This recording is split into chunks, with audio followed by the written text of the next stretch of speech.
The Seen and Solved podcast is brought to you by Hubbard-Hall. Better results, less chemistry.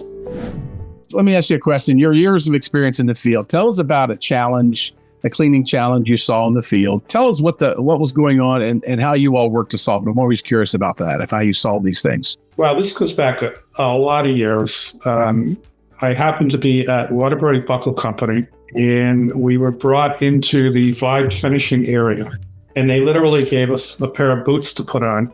And as we walked into the room, they probably had 30 vibratory machines running at the same time. And they were running with a polyester resin media. And this was to basically pre-plate finish zinc die cast. And the foam on the floor was at least a foot high. And we just kind of waded through this fluff. It was kind of like a shaving cream. And then it just always stuck with me. I was still very early in my career. I didn't have a lot of experience, putting cleaners together. But it always stuck with me, that image.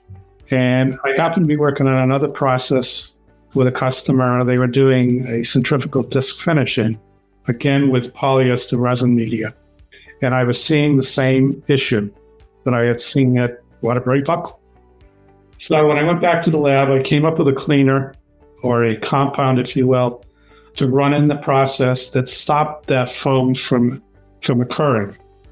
And it was very successful. It's still being used today for that purpose. To hear more stories from the field, go to hubbardhall.com or wherever you stream your podcasts.